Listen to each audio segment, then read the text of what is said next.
Assalamualaikum warahmatullahi wabarakatuh. Saya Ariana, guru kelas 5 SDN 1 Tarogong, Kecamatan Tarogong Kidul, Kabupaten Garut. Hampir 20 tahun menjadi guru, mulai dari guru honorer sampai pun akhirnya saya diangkat menjadi PNS. Banyak langkah yang saya lakukan untuk mengintrospeksikan diri dan merefleksikan diri dalam memberikan layanan prima dan kontinuitas kekayaan untuk peserta didik. Dengan prinsip teaching is touching the life, mengajar tidak sekedar classroom knowledge, namun bagaimana mendampingi peserta didik untuk memahami, mengenali, dan menjadi insan tangguh dalam kehidupannya. Terlahir dalam kehidupan yang pluralisme, keluarga saya pluralisme, prinsip keunikan dalam sebuah keharmonisan, uniquely in harmony, mencoba saya terapkan dalam sekolah, dalam peserta didik saya, dan juga dalam kehidupan bermasyarakat.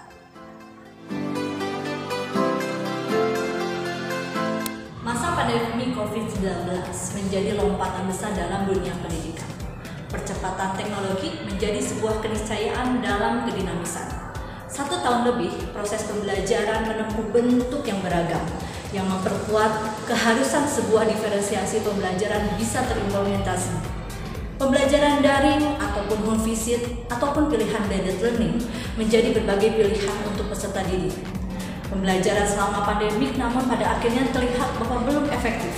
Ini terlihat ketika terjadinya learning loss di dunia pendidikan. Beragam variasi strategi pembelajaran harus kembali dihadirkan sehingga learning loss ini dapat diobati. Inilah fungsi guru, bagaimana guru harus menjawab tantangan dengan inovasi-inovasi yang akan dilakukannya selama PTMT. Awal tahun pelajaran 2021-2022 menjadi sebuah oksigen. Sekolah menggeliat menyiapkan pembelajaran tatap muka terbatas. Hal yang pertama saya lakukan adalah meredesain ulang modul pembelajaran yang sudah saya buat pada tahun sebelumnya. Tujuannya adalah bagaimana modul ini akan menyesuaikan dengan proses belajar PTMT yang masih memilih blended learning. Berikut tampilan modul ini.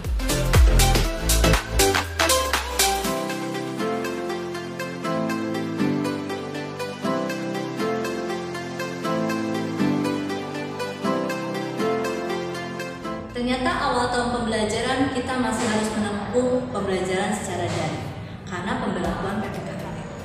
2 minggu pertama, saya melakukan asesmen diagnosis kognitif dan non-kognitif.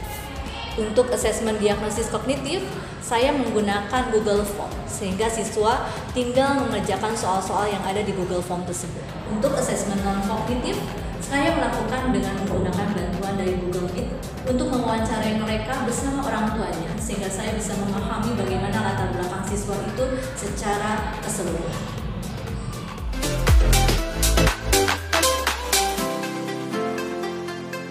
Hasil asesmen diagnosis saya gunakan untuk menyusun dan mendesain sebuah pembelajaran. Memasuki PTMT, saya merefresh kembali proses pembelajaran dan mencoba mendekati proses belajar seperti normal layaknya dengan strategi pembelajaran yang bervariasi. Kebetulan PTMT di sekolah saya dilaksanakan 3 kali dalam seminggu. Sehingga alhamdulillah selama 3 hari itu saya coba kembali hadirkan pembelajaran yang mampu memotivasi peserta didik saya untuk terus belajar. Strategi pembelajaran yang saya gunakan adalah SIAP bahagia. SIAP adalah akronim dari solutif, inovatif, aktif, dan produktif. Strategi ini adalah bagaimana mengemas proses berpikir siswa, proses belajar siswa yang terus-menerus kontinu dan tidak terkotak-kotak antar materinya, sehingga ada kesinambungan antar materi.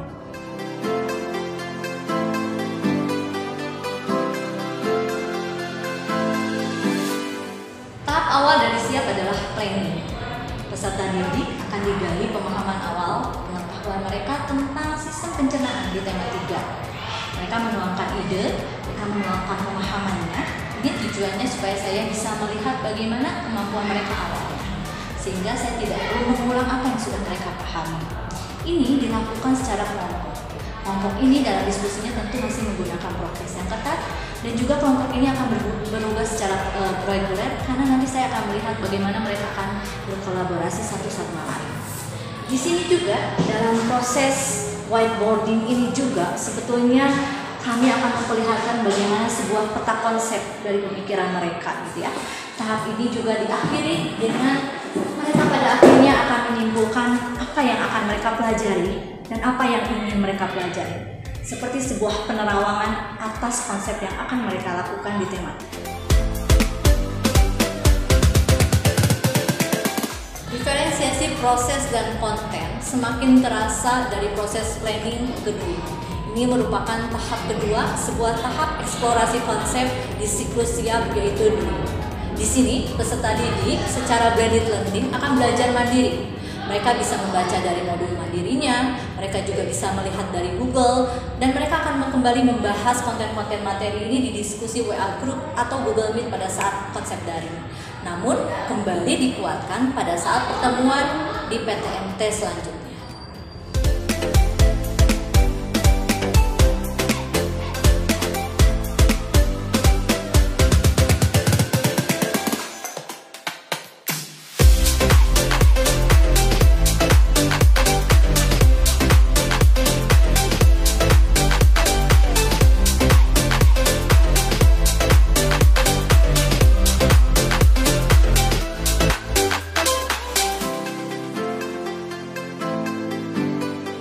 Tahap ketiga dari siap adalah communicating.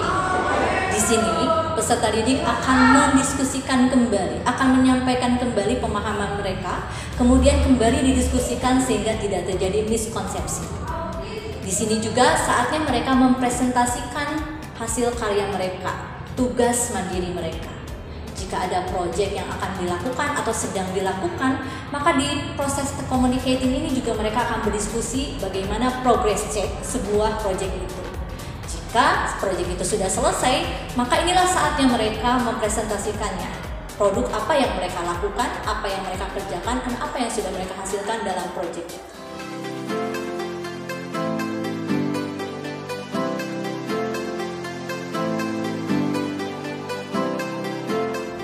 Tahap akhir dari siklus siap adalah reflecting. Di sini mereka akan merefleksikan kegiatan bersama. Seperti ini adalah koneksi antar materi. Di sesi ini peserta didik akan memperlihatkan keterkaitan antara materi-materi yang sudah mereka pelajari. Contohnya di sini mereka membuat keterkaitan dari tema 1, tema 2, dan tema 3 tentang sistem organ gerak, pencernaan, dan pernapasan. Tujuan dari koneksi antar materi adalah semoga mereka bisa memahami pembelajaran dari tema 1 sampai tema akhir itu sebagai sebuah kontinuitas, sehingga tidak ada yang mereka lupakan. Selain tampilan ini, reflecting juga dilakukan dalam bentuk Jamboard atau Padlet. Di situ mereka menyampaikan komentar-komentar tentang refleksi apa yang sudah mereka lakukan di hari itu. Tujuan dari reflecting ini sendiri sebetulnya sebagai modal dasar pada saat saya akan mendesain pembelajaran selanjutnya.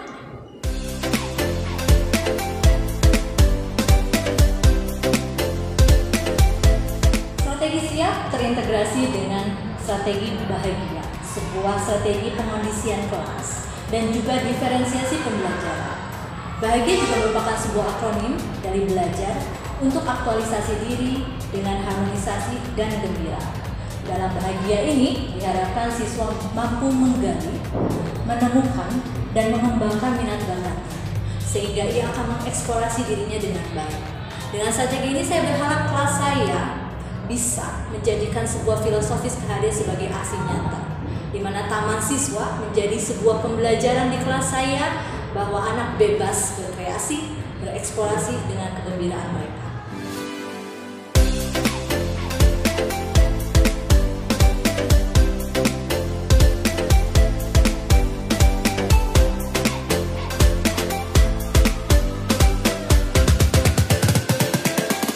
Tindak lanjut dari strategi pembelajaran ini adalah mendesain strategi-strategi siap bahagia lainnya yang lebih cocok, kemudian lebih update.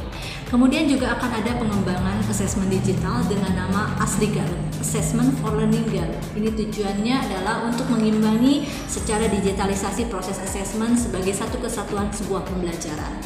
Satu hal lagi yang ingin saya lakukan adalah kembali berkolaborasi dengan guru-guru lainnya untuk meredesain semua strategi pembelajaran dengan lebih update bersama mereka, sehingga karya inspiratif ini menjadi karya pemantik bagi mereka semua. Terima kasih. Wabillahi taufiq wal hidayah. Wassalamualaikum warahmatullahi wabarakatuh.